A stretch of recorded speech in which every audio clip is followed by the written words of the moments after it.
बच्चों, this is your channel vision of physics bye DP Singh. आज हम लोग देखेंगे drift velocity and Ohm's law deduction.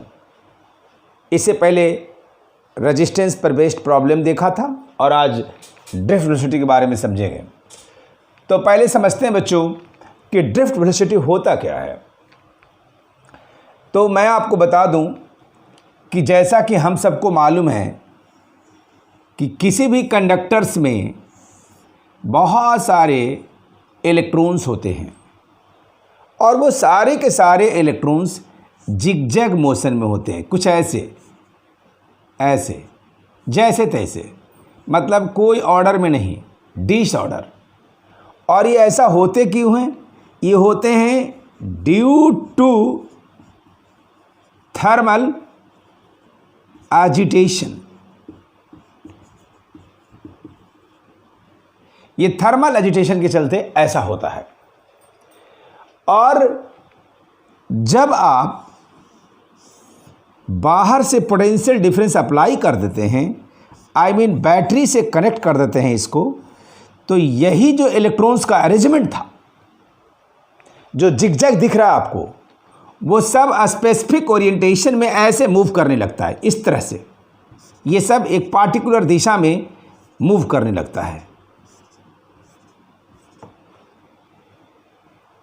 पहले था जैसे तैसे रैंडम ओरिएंटेशन में, अब ये सभी के सभी एक स्पेसिफिक ओरिएंटेशन में मूव करना शुरू हो गया। तो इस समय का एवरेज नहीं, जिस समय सारे इलेक्ट्रॉन एक पार्टिकुलर ओरिएंटेशन में मूव करने लगता है, उस समय के एवरेज वेलोसिटी को हम ड्रिफ्ट वेलोसिटी कहते हैं। किन का एवरेज है? ये सारे इलेक्ट्रॉन का एवरेज है। कब? जब पीडी अप्लाई किया गया है तब। जब पीडी नहीं अप्लाई किया गया है तब का तो एवरेज जीरो होगा, क्योंकि एक दूसरे के इफेक्ट को कैंसिल कर देगा। इसलिए हम कहेंगे कि ड्रिफ्ट वेलोसिटी यानी वो स्पीड है जिस स्पीड से जब चलना शुरू किया तो एक इलेक्ट्रॉन चल करके दूसरे इलेक्ट्रॉन को कोलाइड कर रहा होगा। इस तरह की व्यवस्था आ गई होगी। और ये आई कब?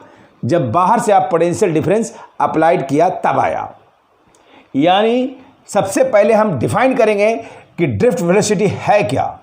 तो ड्रिफ्ट वेलोसिटी है क्या, ये लीजिए, इसका डेफिनेशन हुआ कि it is average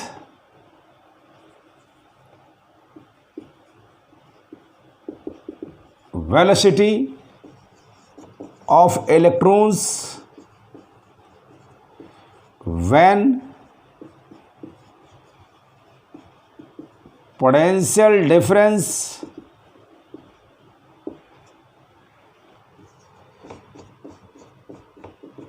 applied across the conductor। ये उस समय का एवरेज वेलोसिटी है इलेक्ट्रॉन्स का जिस समय पोटेंशियल डिफरेंस कंडक्टर के क्रॉस अप्लाइड कर दिया गया है, यानी इस समय का, अभी नहीं। अब हम इसको कैसे एक्सप्रेशन निकालेंगे? एक्सप्रेशन फॉर ड्रिफ्ट वेलोसिटी, इसको फिगर 1 मान लो और इसको फिगर 2 मान लेते हैं। ठीक है बच्चों। और हम मान लेते हैं कि ये U1 U2 dot dot dot UN अपना अपना स्पीड है इनिशियली, जिस स्पीड से रैंडम ओरिएंटेशन में सारे इलेक्ट्रॉन्स मूव कर रहे हैं। ठीक है। तो हम कहेंगे consider a conductor having in number of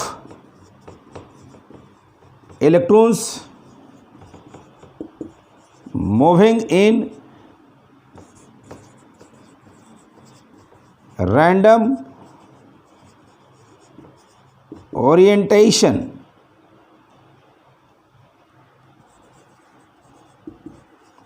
having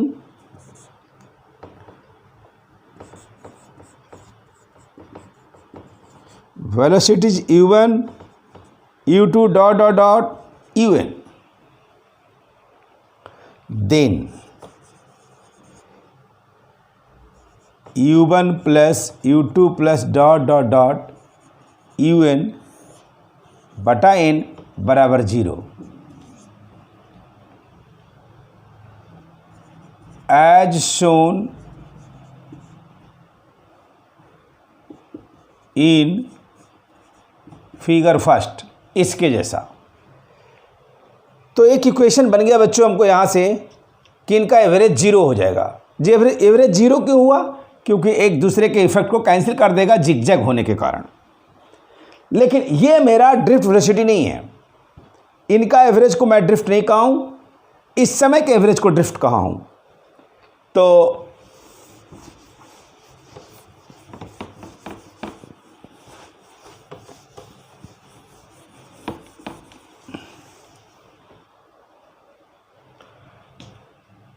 when PD applied across the conductor as shown in figure 2, then all electrons are moving in particular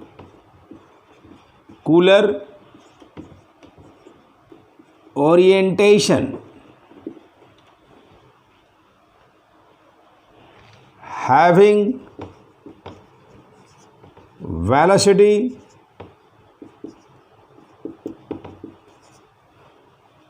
v1 v2 dot dot dot vn. Now, according to definition of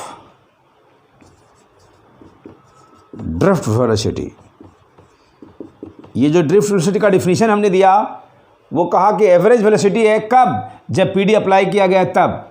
तो जिस समय PD apply किया गया है उनका velocity v1 v2 है, तो इनका एवरेज जो लेंगे हम वो हमारा ड्रिफ्ट वेलोसिटी कहलाएगा। That is vd is equal to v1 plus v2 plus dot dot dot vn upon n। और इसको आप 2 कह दीजिए। आप लिख सकते हैं v1 बराबर u1 प्लस at1, ये v बराबर u प्लस at से, यानी जिनका स्पीड u1 था वो अब v1 v2 dot dot dot vn हो गया है। तो v1 क्या हो गया? u1, अब प्लस इसमें एक्सेलरेशन आया। सवाल है एक्सेलरेशन कौन दिया? बैटरी ने इसमें इलेक्ट्रिक फील्ड दी और इलेक्ट्रिक फील्ड ने इलेक्ट्रिक फोर्स दिया, और इलेक्ट्रिक फोर्स जहाँ आया तो एक्सेलरेशन पैदा हो गया। उस एक्सेलरेशन को हम a मान रहे हैं, और इसमें टाइम अगर मान लो t1 लगा तो हो गया v1 is equal to u1 plus at1। उसी तरह से v2 is equal to u2 plus at2 and dot dot dot vn is equal to un plus atn, है ना। और अब हम इक्वेशन 2 का सहारा लेंगे। नाउ फ्रॉम सेकेंड, मतलब इसमें हम इसको वैल्यू को सब्स्टिट्यूट करने वाले हैं। तो vd हमारा हो जाएगा बच्चों u1 प्लस at1, v1 के जगह पर रख दिया, v2 के जगह पर u2 plus at2 dot dot dot un plus atn and whole upon n। तो ये मिल गया हम लोग को।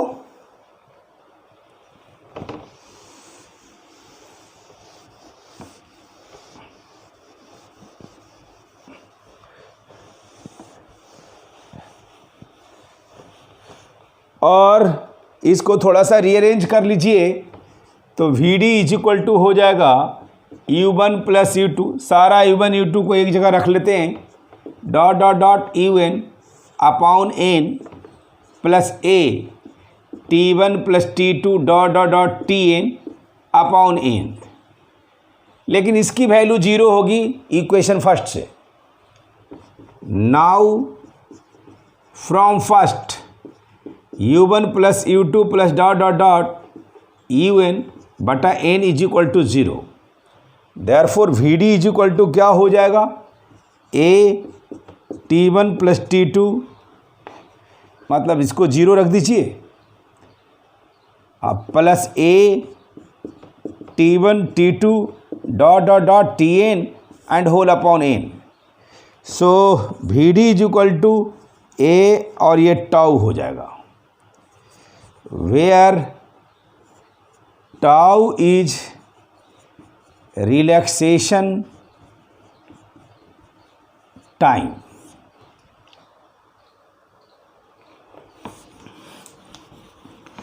Relaxation time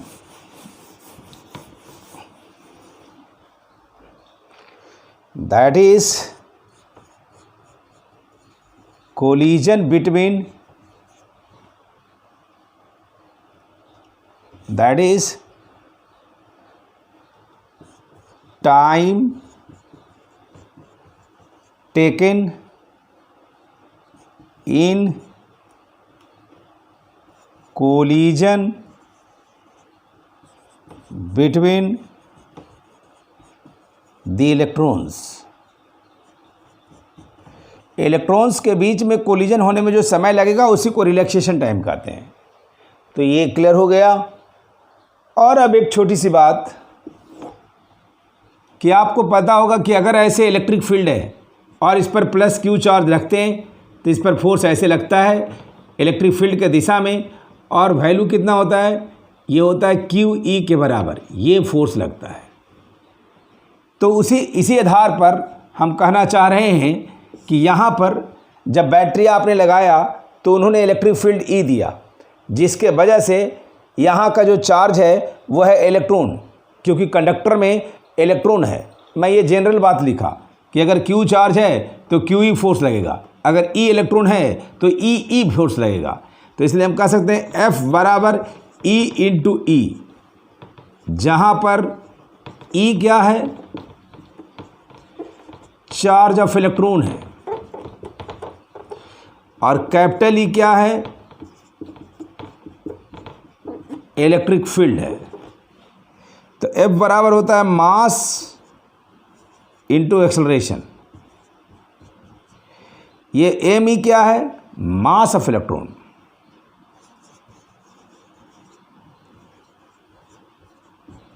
mass of electron.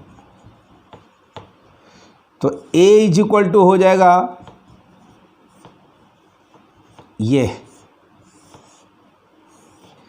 और फिर इन वैल्यू को रख दें यहाँ पर, तो V D is equal to हो जाएगा ई और बटा एम ई, और ये टाउ। ई से इक्वेशन थर्ड बना लीजिए। यही ड्रिफ्ट वेलोसिटी का एक्सप्रेशन हो गया, जो किन किन बात पर डिपेंड कर रही है, एक तो चार्ज ऑफ इलेक्ट्रॉन पर, दूसरी इलेक्ट्रिक फील्ड पर, तीसरी रिलैक्सेशन टाइम पर, और चौथी मास ऑफ इलेक्ट्रॉन पे। इतनी चीज़ों पर डिपेंड कर रही है। दरअसल बच्चों, ये रिलैक्सेशन टाइम जितना अधिक होगा ड्रिफ्ट वेलोसिटी उतना अधिक होगा। यानी दो इलेक्ट्रॉन्स के बीच में कोलिजन होने में जितना ज़्यादा टाइम लगेगा उतना ज़्यादा उसका ड्रिफ्ट वेलोसिटी होगा। ये यहाँ से पता चल रहा है। तो चलिए एक एक्सप्रेशन हमने पता कर लिया।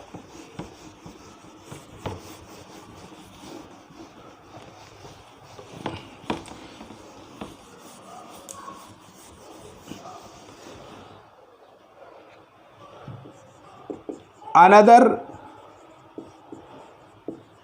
form of ड्रिफ्ट वेलोसिटी, ये ड्रिफ्ट वेलोसिटी का दूसरा फॉर्म देखिए। एक बार फिर से कंडक्टर बनाइए और इस कंडक्टर का एरिया को ए मान लीजिए और लेंथ को एल मान लिया जाए। Consider a conductor having area of cross section A and length L consist in number of electron per unit volume. Then अगर इसके यूनिट वॉल्यूम में n इलेक्ट्रॉन है, मैं कहूँ कि एक यूनिट वेक्टर में, एक यूनिट वॉल्यूम में, इकाई वॉल्यूम में अगर 10 इलेक्ट्रॉन है तो जिसमें वॉल्यूम 10 क्यूबिक मीटर हो या क्यूबिक सेंटीमीटर जो भी कहें, उसमें क्या हो जाएगा, तो 10 गुने 10 हो जाएगा। तो यहाँ यूनिट वेक्टर का है n, तो इसकी पूरी वॉल्यूम कितनी हुई, A इंटू एल। इकाई वैल्यू में, यूनिट वैल्यू में है n, तो AL में NaL, यानी total number of electron is equal to NaL। ये वॉल्यूम से हमने गुना कर दिया। टोटल चार्ज ऑफ इलेक्ट्रॉन क्या हो जाएगा, ये इलेक्ट्रॉन की संख्या हो गई, तो आप पढ़ें Q बराबर N इंटू ई। N क्या है, नंबर ऑफ इलेक्ट्रॉन, और ये क्या दे रहा है, नंबर ऑफ इलेक्ट्रॉन। तो इसके जगह पर लिखाएगा NaL इंटू ई, Q बराबर N ही से। फिर current I is equal to Q upon T NaLe upon T, तो that is I is equal to NaEL upon T। और बच्चों L लेंथ है, T टाइम है, लेंथ बटा टाइम को वेलोसिटी बोल सकते हो और स्पेशली इसको ड्रिफ्ट वेलोसिटी बोल सकते हो। इसलिए I इज इक्वल टू हो गया NaE इंटू VD। हमने L बटा T को VD लिख दिया है और therefore VD is equal to I upon NaE। This is equation 4। अभी हमने थर्ड में एक ड्रिफ्ट वेलोसिटी निकाला था और फोर्थ इक्वेशन में भी ड्रिफ्ट वेलोसिटी निकाला। दोनों ही ड्रिफ्ट वेलोसिटी है, दोनों ड्रिफ्ट वेलोसिटी को आप इक्वेट कर सकते हो। तो अब हम प्रोसीड कर रहे हैं ओम्स लॉ के डिडक्शन की तरफ।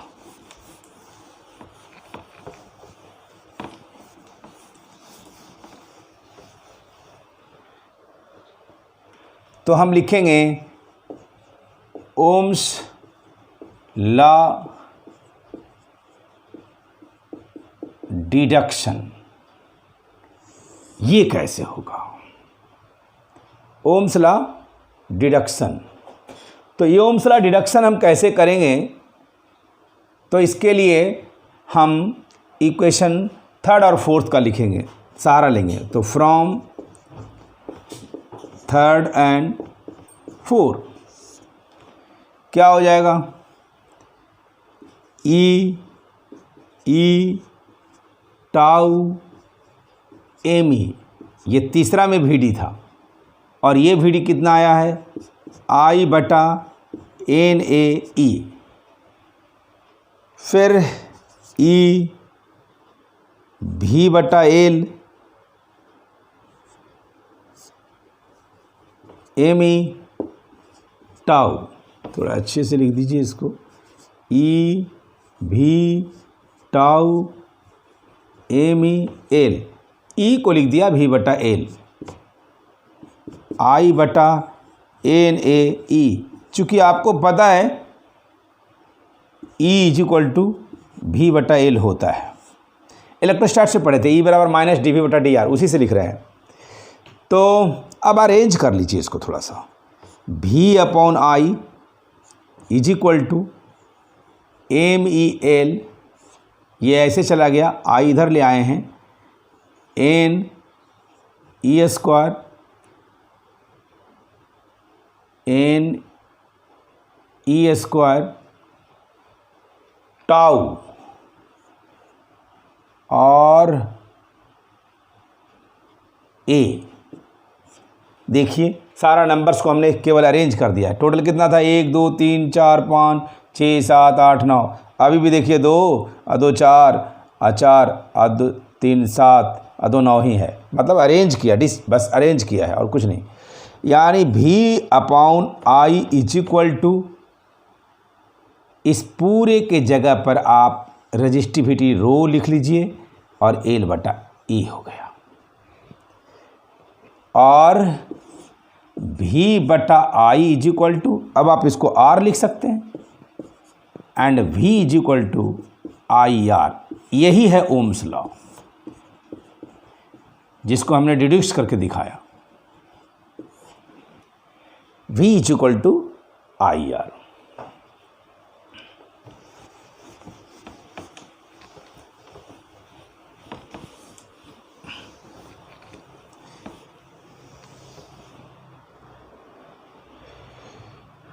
हम भी R is equal to 1 upon G लिख सकते हैं, या G is equal to 1 upon R लिख सकते हैं, वेयर जी क्या है, कंडक्टेंस है।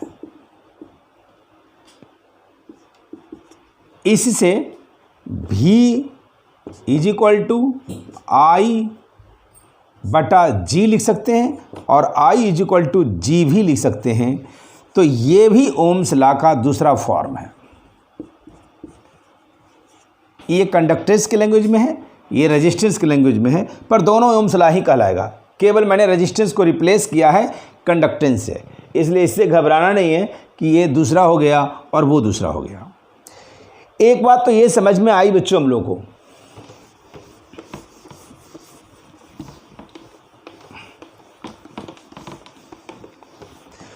अगर आप इसका ग्राफ प्लॉट करेंगे तो इसका ग्राफ कुछ इस तरह से होगा, ऑरिजिन से पास करके ऐसे। और अगर आप भी इधर करें प्लॉट और इधर आई प्लॉट करें तो V is equal to I R कहने का सिग्निफिकेंस ये है कि जिस रिस्पेक्ट में पोटेंशियल डिफरेंस बढ़ेगा उसी रिस्पेक्ट में करंट बढ़ेगा। और अगर इसकी स्लोप को बताया जाए तो इसका slope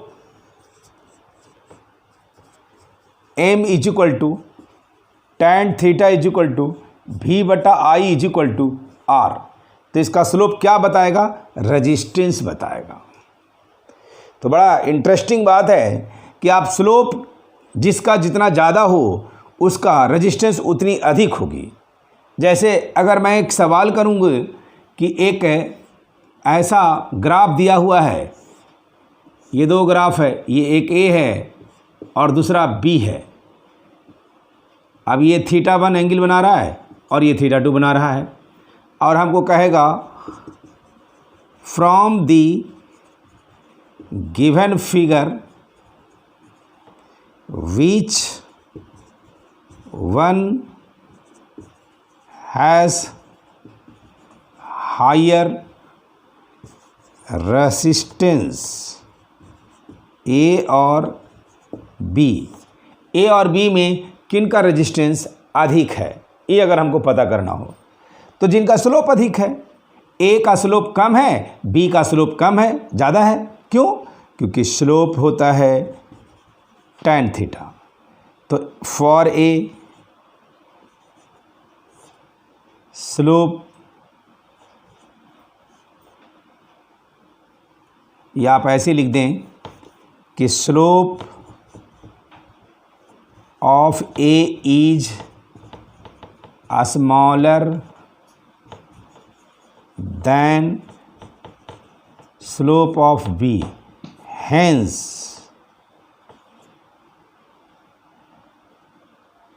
resistance of B greater than A. ये हो गया। अब ओम्स लॉ के बेसिस पे कंडक्टर को दो भागों में बांटा गया है बच्चों। एक को बोलते हैं ओमिक कंडक्टर और दूसरे को बोलते हैं नॉन ओमिक कंडक्टर। तो हम कहेंगे on the basis of Ohm's law the conductor is divided into two parts. First, ohmic conductor. ये किसको कहते हैं? Which obey Ohm's law. ये देख लीजिए, इसका एग्जाम्पल होगा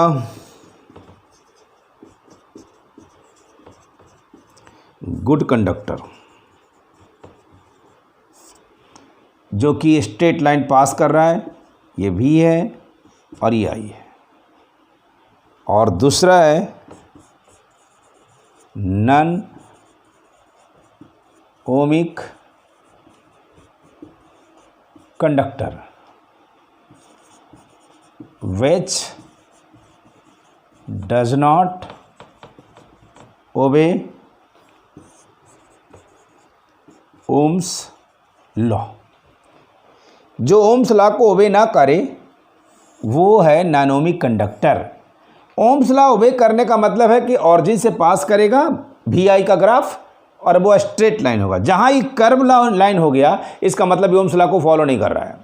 जैसे ये देखिए, मैं एग्जांपल दिखा रहा हूँ, ये सेमी कंडक्टर इसका एग्जांपल है। सेमी कंडक्टर ये कुछ ऐसा इसका ग्राफ होता है, कुछ इस तरह का ग्राफ होता है और इसको इधर से ऐसा ग्राफ होता है। ये फॉरवर्ड बायस है,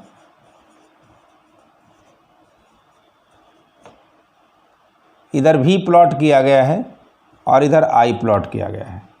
इससे कोई बहस नहीं है, मैं इसमें इधर ही भी प्लॉट कर दिया था, या आप चाहें तो सिमिलर रखना चाहते हैं तो इधर ही भी कर दीजिए, इधर ही आई कर दीजिए। अब आप बताइए, इसको बोलते हैं हम लोग नी वोल्टेज और इसको बोलते हैं ब्रेक डाउन वोल्टेज। ओके, इसको बोलते हैं हम लोग रिवर्स वायस। अब आप हमसे इस ग्राफ का पूरा एक्सप्लेनेशन यहाँ जानना चाहेंगे तो ये अप्रोप्रिएट नहीं होगा। मैं इसको पूरी तरह से एक्सप्लेन नहीं कर सकता कि फॉरवर्ड वायस क्या होता है, रिवर्स वायस क्या होता है, वो इसलिए क्योंकि इसको हमको सेमी कंडक्टर में पढ़नी है। अभी मैं इसको ये ग्राफ दिखाने का मेरा मकसद ये है, मेरा पर्पस ये है कि ये कर्व लाइन है, ये जो है स्ट्रेट लाइन नहीं है, ये कर्व लाइन है। इसका मतलब है कि ओमिक कंडक्टर ही नहीं है, यानी सेमी कंडक्टर नॉन ओमिक का एग्जाम्पल हो गया। ओम्स लॉ कोई फॉलो नहीं कर रहा है, अगर फॉलो करता तो ऐसा ग्राफ स्ट्रेट लाइन मिलता। आप इससे कंफ्यूज मत होना कि ये स्ट्रेट लाइन है, बेसिकली ये स्ट्रेट लाइन नहीं है, ये भी कर्व लाइन ही है। तो ये curve line forward wise reverse wise का ग्राफ मिलता है जो ओमिक कंडक्टर के कैटेगरी में नहीं आएगा। तो semiconductor is a good example of non ohmic conductor. Okay,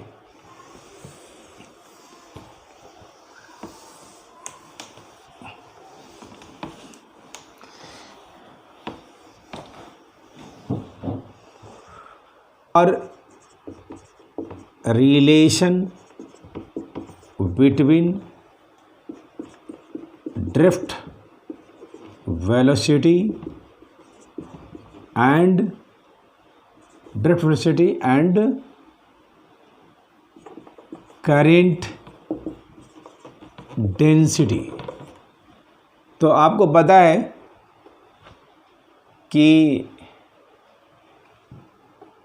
आई, ये जो VD था ये लिखा था I/NAE, अभी निकाला था।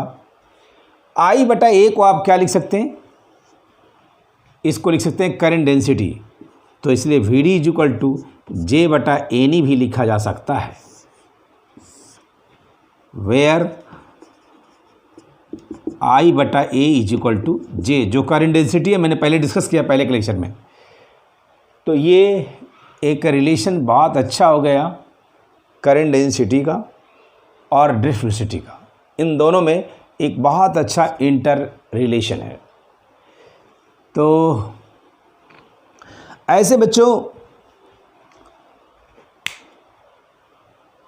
इस करंट डेंसिटी को हमने पहले काफ़ी डिस्कस करी है कि करंट डेंसिटी बेसिकली क्या होता है।